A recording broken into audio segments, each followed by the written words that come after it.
일본에서 사상 초유의 일이 일어났습니다. 이 일본 내각은 전례 없는 긴급 대책회의를 소집했습니다.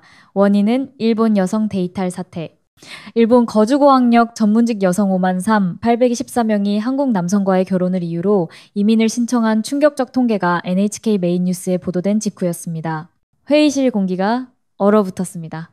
국가의 존속이 위협받고 있습니다.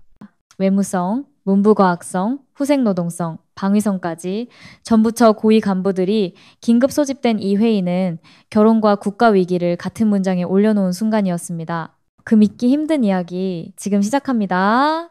저는 하시모토 리오, 일본의 공영방송 NHK에서 보도국 소속으로 일하고 있는 방송인입니다. 정상이라 불릴 수 있는 길만 걸어왔습니다.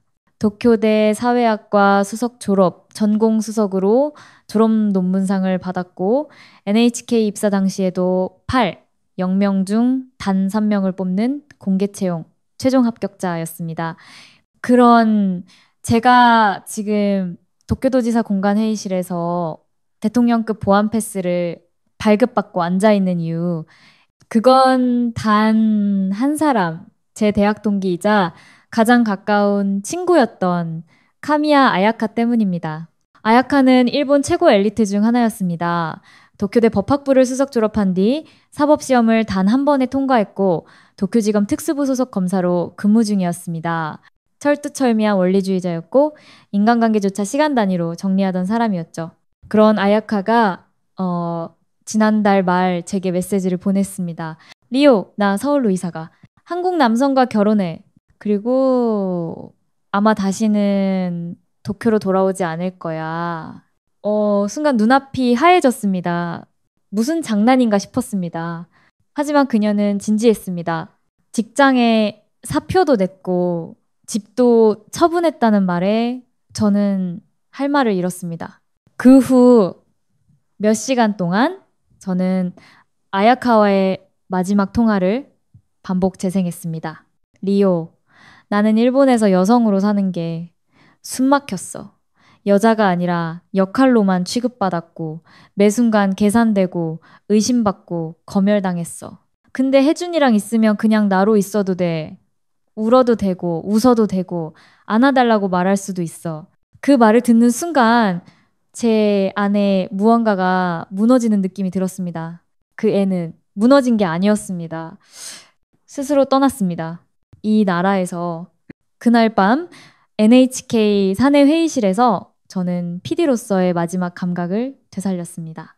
일본 여성 데이탈이라는 전례 없는 현상, 고학력 전문직 여성들 중 다수가 한국 남성과의 결혼을 계기로 국외 이주를 선택하고 있다는 통계, 그리고 그 이면에 숨겨진 어떤 유혹, 어떤 착각, 저는 이걸 다큐로 만들겠습니다.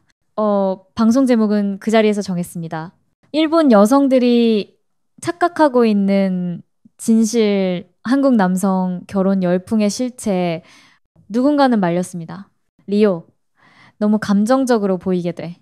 한국 관련 이슈는 조심해야 해. 자칫 양국 감정 건드릴 수 있어. 아야카는 그냥 개인의 선택일 수도 있어.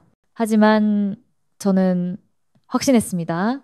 이건 단순한 사적인 사건이 아니라 국가의 내면을 흔들고 있는 본질적 문제라고, 가짜 꿈에서 깨어나게 만들어야 해. 그리고 그 작업은 내가 해야 해. 비행기 창문 밖으로 인천공항 활주로가 서서히 다가올 때 저는 다시 한번 제 자신에게 확신을 불어넣었습니다. 나는 아야카를 구하러 온 거야. 그리고 그 아이처럼 속아 넘어가고 있는 일본 여성들을 깨워야 해. 기내에서 미리 정리해둔 리서치 자료를 다시 열어봤습니다. 일본 여성 4만 명 이상 결혼을 계기로 한국으로 이민. NHK 시청자 설문조사. 20, 30대 여성 응답자 중 31%가 한국 남성과 결혼하고 싶다 응답. 인터뷰 응답자 중 다수 정서적 동반자, 육아 공유, 가사 분담 등 긍정적 인식 강조. 도저히 납득할 수 없었습니다. 우리가 살아온 방식이, 우리가 세워온 기준이 그렇게 무너질 수 있다는 게, 이건 단순한 로맨스가 아닙니다. 국가 정체성이 흔들리는 일이었습니다. 서울 김포공항에 도착한 후 NHK 서울 지국에서 대기하던 조연출 이노우에를 만나자마자 물었습니다. 지금까지 취재한 영상 다 모아놨지? 그녀는 고개를 끄덕이며 태블릿을 건넸습니다. 리오 선배, 그런데요. 왜? 보시고 좀 놀라실 수도 있어요. 영상을 틀었습니다. 서울 종로의 공동 육아센터. 아빠들이 아기띠를 메고 아이들과 놀이 수업을 듣고 있었고 옆에서는 남편과 함께 육아일지를 쓰는 엄마들의 모습이 잡혔습니다. 어딘가 이상했습니다. 저 남자들 연출된 거 아니야? 다음 영상은 퇴근 후 아내 대신 장을 보는 남편 인터뷰. 일찍 퇴근할 수 있게 팀장님이 배려해주세요. 어린이집 하원 시간 맞추려면요. 그의 손엔 돗자리와 딸기 한 팩이 들려 있었고 옆엔 3살쯤 되어 보이는 여자아이가 아빠 손이라고 쓰인 장바구니를 끌고 있었습니다. 영상을 끝까지 본 저는 태블릿을 내려놓으며 말했습니다. 이거 전부 일부러 고른 거지? 아니요. 그냥 평균적인 가정들이에요. 요즘은 저런 게 흔해요. 그녀의 말이 마치 제 세계관을 정면으로 뒤흔드는 몽둥이처럼 들렸습니다. 우린 그렇게 살지 않았잖아. 여자가 알아서 희생하고 아이 키우고 남편은 밖에서 돈 벌고 그게 잘못된 거였다고 말하고 싶은 거야, 지금? 그녀는 대답하지 않았습니다. 하지만 그 침묵이 더 큰 충격이었습니다. 호텔로 돌아가는 택시 안에서 저는 차창 밖을 바라보며 생각했습니다. 분명 뭔가 있어. 한국 남자들이 저렇게까지 준비되어 있을 리 없어. 이건 연출이고 포장이고 착각이야. 그리고 저는 결심했습니다. 아야카와 반드시 다시 만나겠다고. 그 아이를 직접 만나 그 삶이 얼마나 위험한 선택인지 설득하겠다고. 서울 시내의 밤거리는 반짝였습니다. 불빛 가득한 도로, 한강 위를 가로지르는 전철, 골목마다 서 있는 편의점.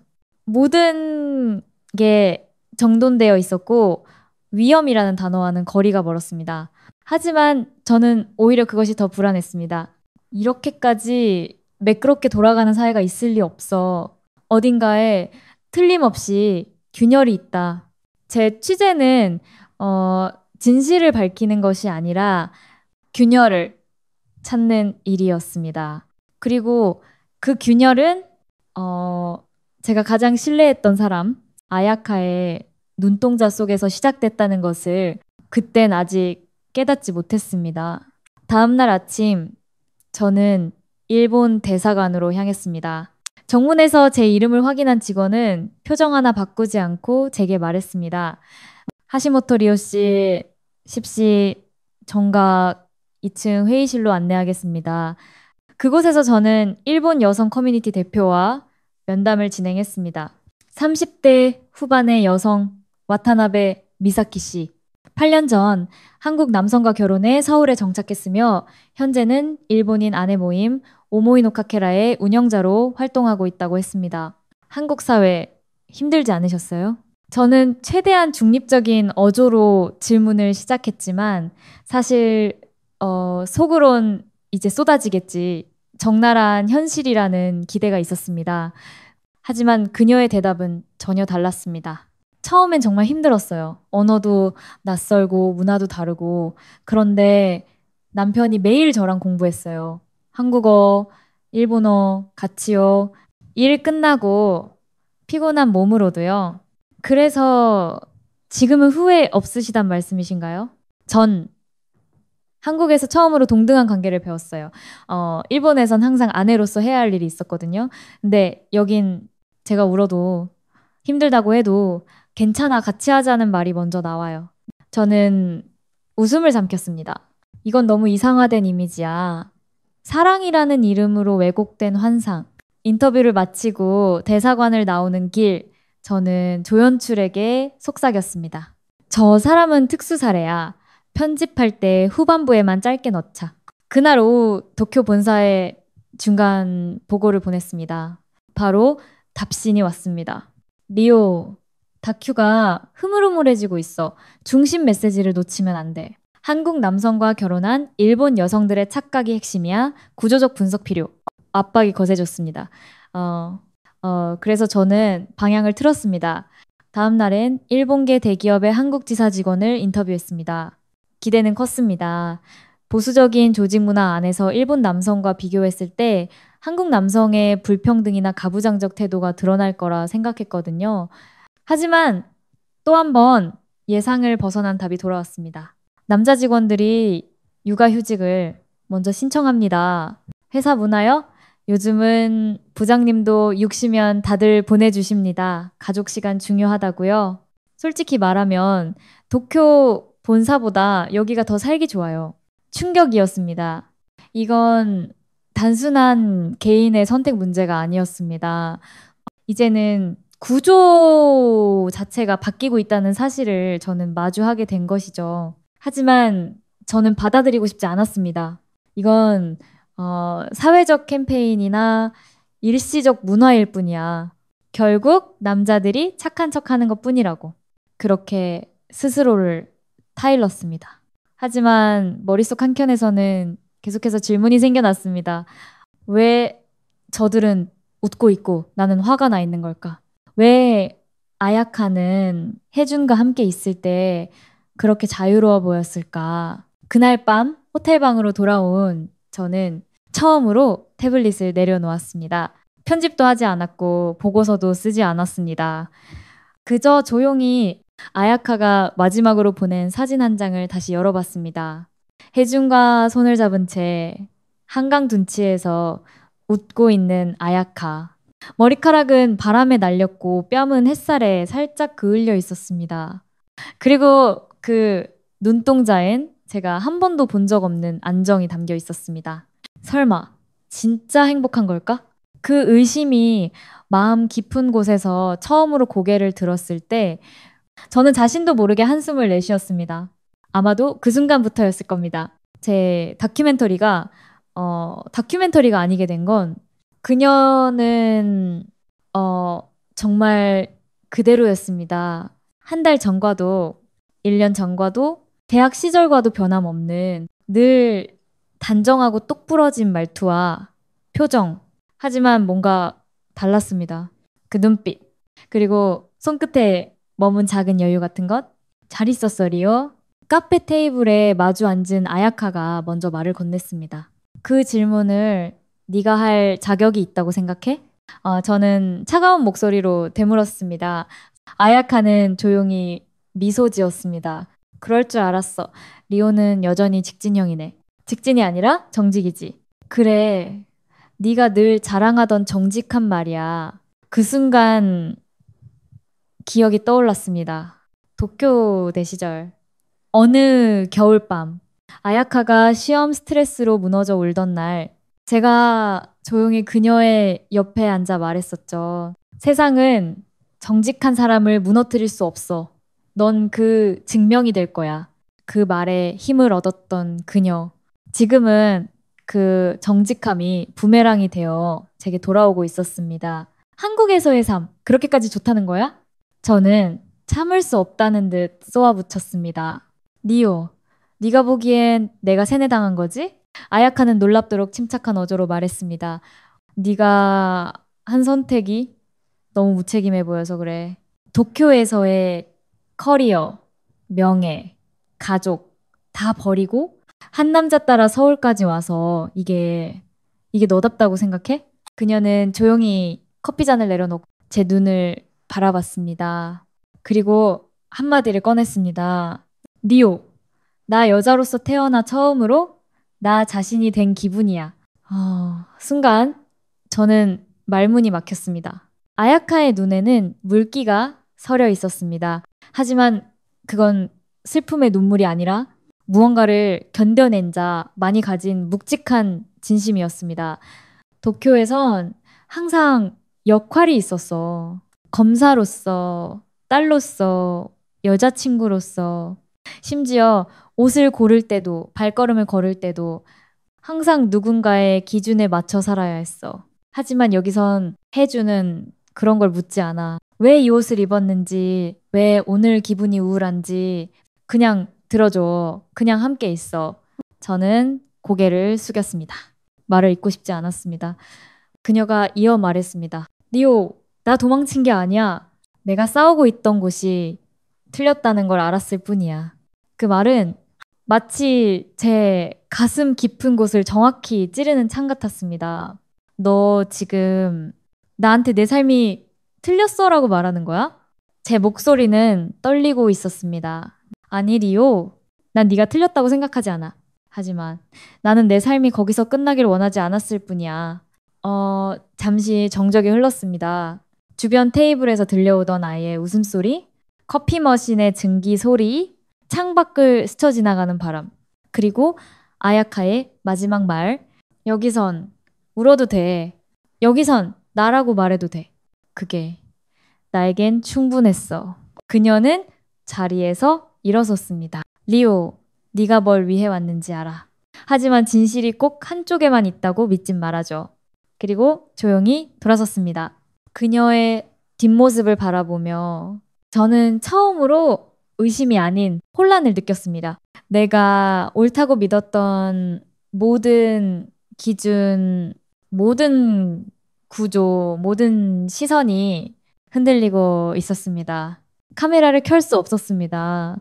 그날만큼은 그녀를 피사체로 바라볼 수 없었습니다. 하시모토 리오 씨 맞으시죠? 그의 첫 마디는 놀라울 정도로 조용하고 단정했습니다. 강혜준, 아야카의 약혼자, 그리고 제가 몇 주간 온갖 프레임을 걸어가며 분석해왔던 그 한국 남자, 그를 만난 건 아야카와의 만남 이틀 뒤였습니다.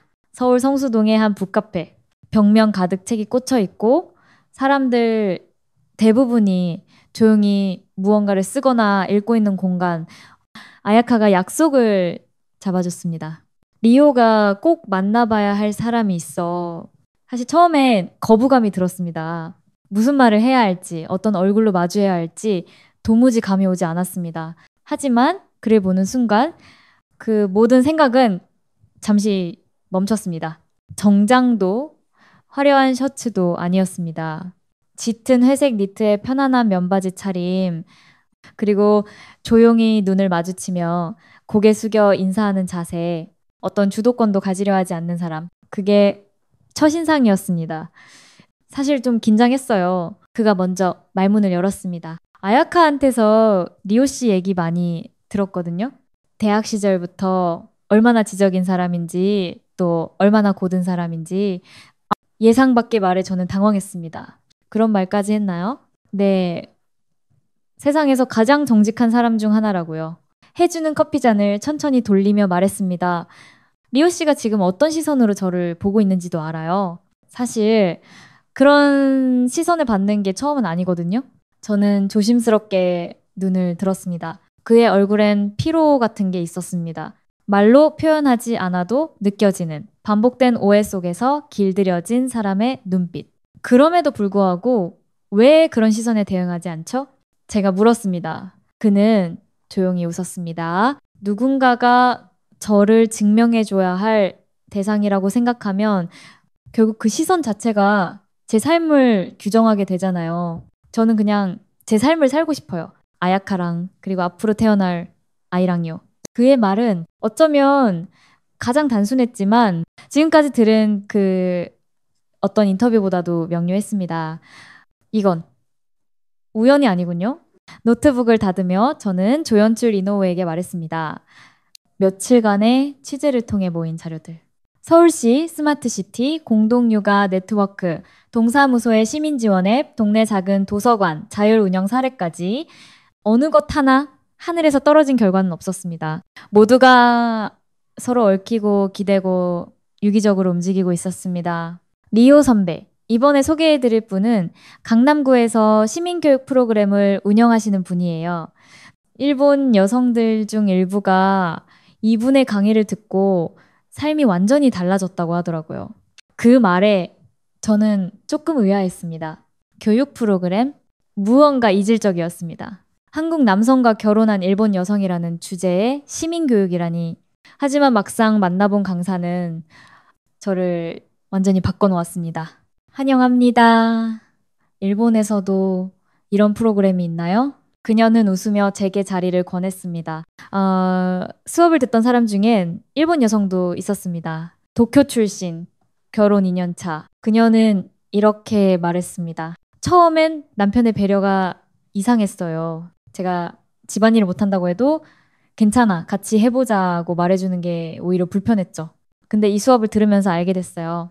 여긴 누가 앞서가는 게 아니라 같이 걸어가는 문화라는 걸요. 그 말은 단순한 느낌이 아니었습니다. 이 사회는 그것을 문화로 남기지 않고 교육과 시스템으로 변환해내고 있었습니다. 그녀가 말한 프로그램은 단순한 시민교육이 아니었습니다. 사람을 존중하는 감각을 일상 속에서 학습하고 연습하고 실천하게 만드는 사회적 장치였습니다. 그날 이후 저는 더욱 넓게 보기 시작했습니다. 종로의 공유 부엌에서 부모들이 아침마다 반찬을 나눠 만드는 풍경. 성북구의 동네 놀이터 모임에선 아빠들이 주도하는 주말 아이들 캠프 운영. 마포의 엄마 모임은 다문화 가정을 위한 통역 자원봉사와 상담까지 병행하고 있었습니다. 이 모든 움직임의 공통점은 단 하나였습니다. 국가가 주도하지 않지만 국가가 지지하는 사회. 시민들이 움직이고 행정은 그것을 받아들이고 기술은 그것을 실현 가능한 형태로 보완하는 것. 그 유기적인 삼각형이 한국 사회의 우수성을 구성하고 있었습니다. 네. 그리고 그 중심엔 사람이 있었습니다. 어느 날 광화 문광장에서 우연히 마주친 다문화 커플이 있었습니다. 한국인 남성과 프랑스인 여성. 그 여성에게 저는 조심스럽게 물었습니다. 왜 한국에 정착하셨어요? 그녀는 웃으며 말했습니다. 여기선 나여도 괜찮다고 말해줘요. 그게 얼마나 큰 선물인지 아세요?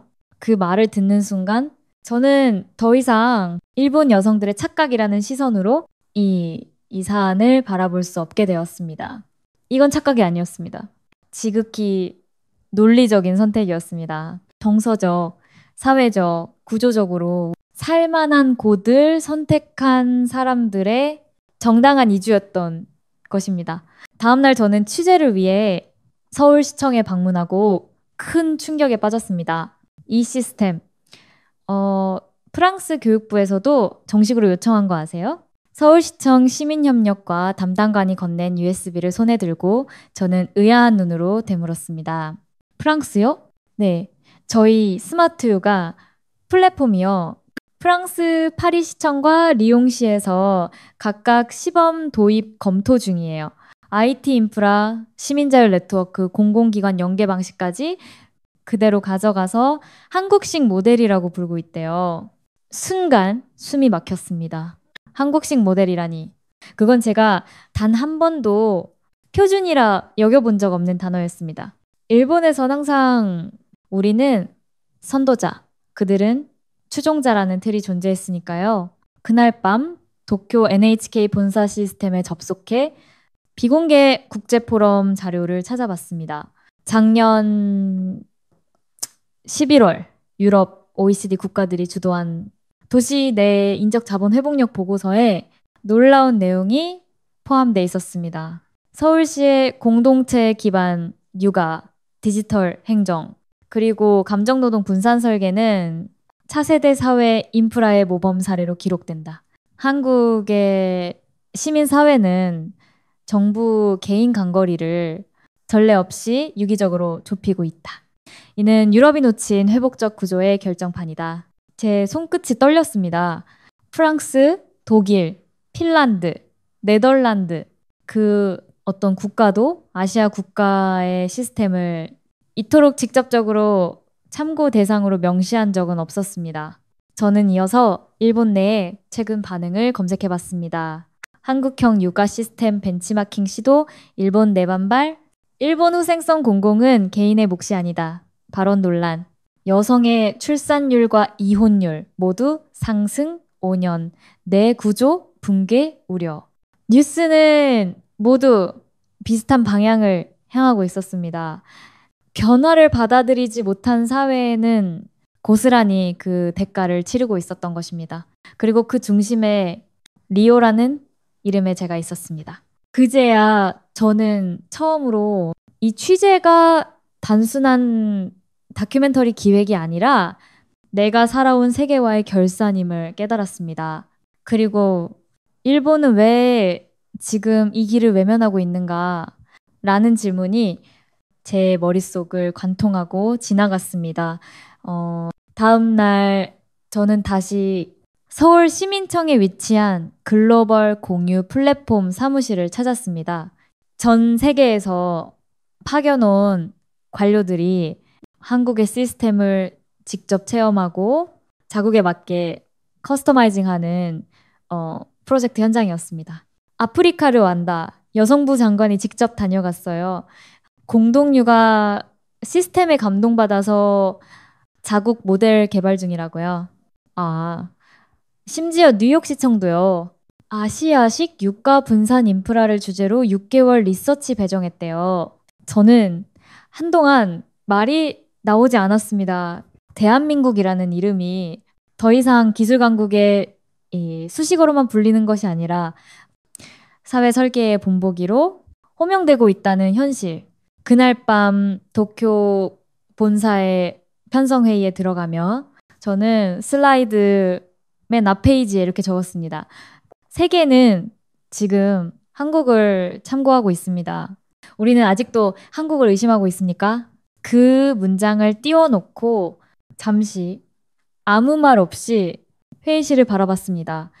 편성국장, 선배 PD, 그리고 마케팅 실무자들까지 모두가 조용했습니다. 그리고 저는 그 침묵이 변화의 시작이라는 확신을 가졌습니다. 오늘 나랑 병원 좀 같이 가줄래?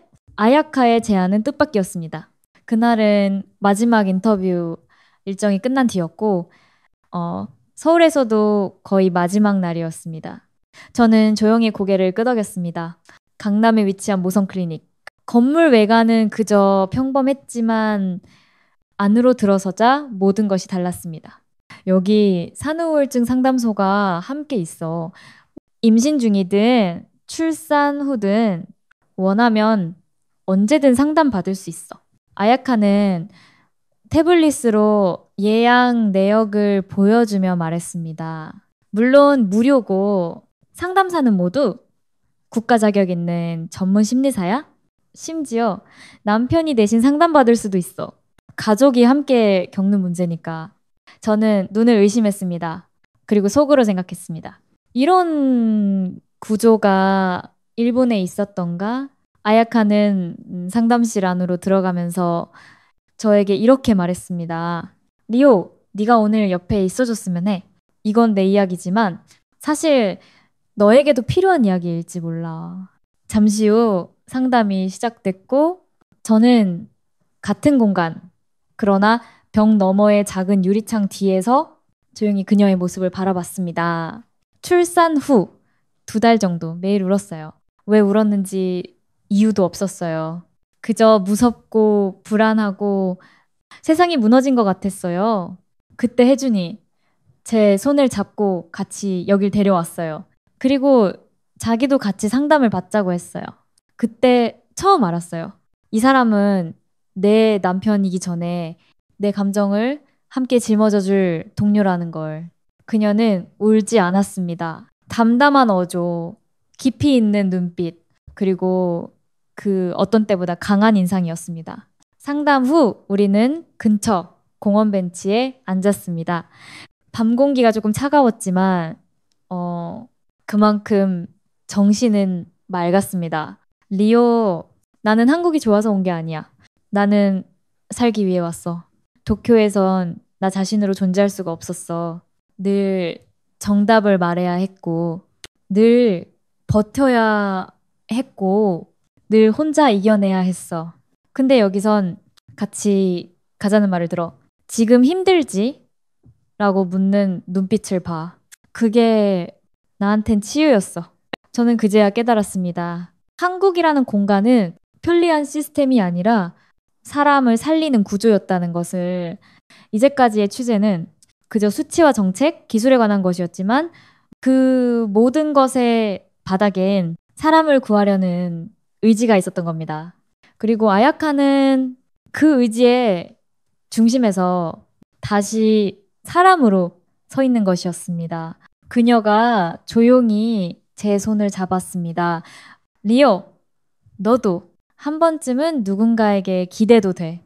그게 약한 게 아니라 너무 오랫동안 강해야만 했던 사람들의 권리야. 그 말에 저는 아무 말도 할 수 없었습니다. 그저 조용히 그녀의 손을 잡은 채 가만히 밤하늘을 올려다봤습니다. 그 밤, 서울의 가로등 불빛은 유난히 따뜻했습니다. 아야카는 아이를 업고 나타났습니다. 서울 북쪽의 어느 골목길 작은 공동육아센터 앞, 따스한 봄 햇살이 내려앉은 그 길목에서 그녀는 아이와 함께 기다리고 있었습니다. 리오, 이쪽이야. 그녀가 손을 흔들었고 저는 무의식적으로 발걸음을 재촉했습니다. 그녀 품에 안긴 아이의 얼굴, 새근새근 잠든 그 모습이 어쩐지 낯설고 그러면서도 눈물 나도록 평화로웠습니다. 오늘은 아빠들이 운영하는 돌봄 날이야. 혜준도 안에 있어. 우리는 신발을 벗고 센터 안으로 들어섰습니다. 기대 이상이었습니다. 아이들용 미니 주방, 아기자기한 손그림들, 그리고 가장 인상적이었던 건 아빠들이 조를 나눠 아이를 돌보고 있다는 사실이었습니다. 강해주는 바닥에 앉아 다른 아빠들과 함께 아이들에게 동화책을 읽고 있었습니다. 아이 하나하나의 눈을 바라보며 느릿하게 또박또박 읽어내려가는 그 모습은 교과서 어디에서도 볼 수 없는 부성의 실천 그 자체였습니다. 저는 그 장면을 멍하니 바라보다가 문득 아야카에게 물었습니다. 처음 아이 낳고 나서 가장 무서웠던 게 뭐였어? 그녀는 잠시 생각하다가 조용히 대답했습니다. 혼자일까봐? 그 말은 어떤 설명보다도 강하게 와닿았습니다. 도쿄에선 엄마가 되면 당연히 모든 걸 엄마가 해야 하는 구조였어. 밤중에 아기 울면 내가 깨야 하고 분유량, 예방접종, 성장 곡선 다 내가 관리해야 했지. 근데 여기선 같이 해요 라는 말이 습관처럼 존재해. 처음 혜준이 분유를 데우고 있을 때 난 도와주는구나 라고 생각했어. 근데 나중에야 알았지. 그는 같이 키우는 거야 라고 생각하고 있다는 걸. 그 순간 아이를 안고 다가온 혜준이 아야카의 눈을 바라보며 말했습니다. 자기 오늘 좀 쉬어. 리오 씨랑 얘기해. 우리는 괜찮아. 그 말은 그냥 일상적 표현일 뿐이었지만 제겐 심장을 울리는 문장이었습니다. 우리는 괜찮아. 그 한 문장에 수천 마디 위로와 수많은 선택이 담겨 있었습니다. 그리고 그 말은 어쩌면 저 자신에게도 가장 듣고 싶었던 말이었는지도 모릅니다. 그날 오후 센터에서 자원봉사를 하던 청년 하나가 제게 다가와 조심스럽게 말했습니다. 혹시 NHK 리오 PD 맞으시죠? 저는 놀라며 고개를 끄덕였습니다. 작년까지 일본에 있었어요. 워킹홀리데이로. 근데 거기선 내가 너무 작아지더라고요. 지금은 여기서 아이들 간식 만들어주는 게 일이에요. 작지만 내가 존재하는 느낌이에요. 그 말에 저는 모든 감정이 한꺼번에 밀려왔습니다. 존재의 인정. 그것이 이 나라가 주는 가장 큰 선물이란 걸 이제야 깨달았습니다. 일본에 돌아온 뒤 제가 들은 첫 마디는 리오, 이대로 방송 내보낼 생각이야? 였습니다. 도쿄 본사 회의실 화면 너머에서 편성국 부장이 낮고 단호한 목소리로 말했습니다. 예, 노트북 화면에는 제가 며칠 전 올린 영상 클립이 재생되고 있었습니다. 서울의 공동육아센터에서 아빠들과 아이들이 함께 책을 읽는 모습, 그리고 인터뷰 속 강혜준의 진중한 말투, 마지막으로는 아야카의 여기선 내가 나로 살아갈 수 있어요 라는 대사까지 모든 것이 있는 그대로 담긴 제가 처음으로 왜곡 없이 구성한 편집본이었습니다. 이걸 보면 오히려 시청자들이 한국을 동경하게 될 위험성이 커져. 부장은 멈칫하다가 말을 이었습니다.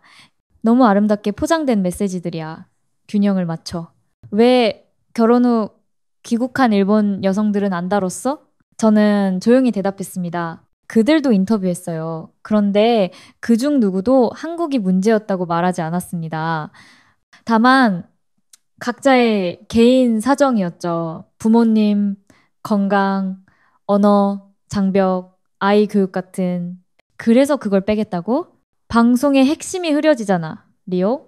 지금 우리 방송이 해야 할 역할은 일본 여성들의 현실 인식이야. 한국 남성과의 결혼 환상을 깨줘야 해. 그 순간 저는 말문이 막혔습니다. 왜냐하면 그가 말한 현실은 더 이상 제가 본 것과 같지 않았기 때문이었습니다. 저는 처음으로 리오 PD가 아닌 하시모토 리오라는 인간으로서 고민하기 시작했습니다. 돌아보면 도쿄에서 저는 단 한 번도 누군가에게 기대 본 적이 없었습니다. 상사의 신뢰, 성과로 얻어낸 것이었고 동료의 존중, 지치지 않는 추진력으로 설득해낸 것이었습니다. 그 누구에게도 약해도 괜찮다는 말을 들어본 적이 없었습니다. 하지만 서울에서 만난 여성들, 그들은 약한 나를 받아들일 수 있었고 그런 자신을 받아들이게 해준 환경을 당당하게 말할 수 있었습니다. 그건 낭만이 아니라 구조였습니다. 서울시청 팀장과 인터뷰했을 때가 떠올랐습니다. 그는 말했습니다. 서울엔 육아 공동체 지도가 있어요. 신혼부부가 이사 오면 반경 500m 내 공동 육아 그룹, 방문 보건소, 가정상담소, 아빠 참여 프로그램까지 안내해요. 이건 철저하게 설계된 국가 단위의 시스템이었습니다. 단순히 개인의 감정이 아니라 국가가 한 사람의 삶을 존중하는 방법을 제도적으로 표현하고 있었던 것이었습니다. 그날 밤 저는 NHK 클라우드에 접속해 기존 방송 안에 제목을 수정했습니다. 기존 제목, 일본 여성들이 착각하고 있는 진실 한국 남성과의 결혼 열풍의 실체, 수정 제목, 왜 일본 여성들은 한국을 선택하는가, 변화의 기원, 수정 버튼을 누르기 직전 제 머릿속엔 부장의 목소리가 다시 들려왔습니다. 리오, 너 지금 어느 나라 방송인이야? 그 말은 어쩌면은 가장 오래된 질문이었고 이제야 처음으로 그에 대한 제 답이 생긴 순간이었습니다. 나는 진실을 전하는 사람이야. 진실이 어느 쪽에 있는지는 국적이나 체제와는 상관없는 일이야. 그 방송이 송출된 후 댓글창이 닫히지 않은 방송이라는 말이 돌 만큼 그 반향은 뜨거웠습니다. 한국을 부러워하는 게 아니라 이제는 배워야 할 때다. 나도 퇴직 후 서울에서 살고 싶다는 생각이 처음으로 들었다. 처음으로 우리 사회가 늦었다는 걸 인정하게 됐어요. 그러나 당연히 반발도 만만치 않았습니다. 일부 보수 언론은 사설을 통해 국가방송이 이적성 감성을 부추긴다며 비판했고 정치권 일각에서는 리오의 사직을 요구하는 성명까지 발표했습니다. 그날 밤 도쿄타워가 내려다 보이는 제 아파트 발코니에서 저는 서울로 전화를 걸었습니다. 신호음 2번, 그리고 익숙한 목소리. 리오? 아야카, 너 지금 아이 잘 자? 자고 있어. 혜준도 같이. 잠시 정적, 그리고 제가 조용히 말했습니다. 방송 나갔어. 그리고 네가 왜 선택했는지 정말 알 것 같아. 고마워, 리오. 정말 고마워. 그 말에 저는 대답하지 못했습니다. 그저 발코니 난간에 몸을 기대며 도쿄의 야경을 바라봤습니다. 그 도시의 불빛 속에 처음으로 한국의 풍경이 겹쳐 보였습니다. 그리고 그 속엔 한 여성이 아이를 안고 웃고 있고 한 남자가 그 곁에서 함께 걸어가고 있는 모습이 떠올랐습니다. 그것은 어떤 허상이 아니라 진짜로 존재하는 가능한 삶의 모습이었습니다. 그 삶이 향하는 방향, 그 미소가 머무는 나라, 그곳은 분명히 지금의 한국이었습니다. 그 후 저는 한 번도 가지 않았던 길을 걷기 시작했습니다. 예전에 저는 효율적 시스템을 좋은 사회의 척도로 여겼습니다. 지금의 저는 서로 기대해도 되는 공간이 가장 강한 사회의 조건이라는 걸 믿습니다. 그리고 그 모든 걸 한국에서 배웠습니다. 서울이라는 도시, 그곳의 커플 문화, 육아 구조, 행정 시스템, 그리고 무엇보다 괜찮아, 같이 하자고 말해주는 사람들. 그들이 제가 살아남은 이유였습니다. 이제는 말할 수 있습니다. 나는 한국 사회를 존경합니다. 일본이라는 사회에서 너무 오래 버텨야 했던 이들이 한국에서 처음으로 숨쉴 틈을 느꼈다는 이 고백은 단지 나라 간의 비교가 아닌 인간답게 산다는 것에 대한 깊은 질문을 던져주었습니다. 그리고 그 질문의 답은 거창한 정책이 아니라 누군가의 하루를 말없이 곁에서 지켜주는 태도 속에 있었습니다. 공감이 되셨다면, 그리고 누군가에게도 전하고 싶으시다면, 좋아요와 구독으로 함께 해주세요. 지금까지 김하윤이었습니다. 감사합니다.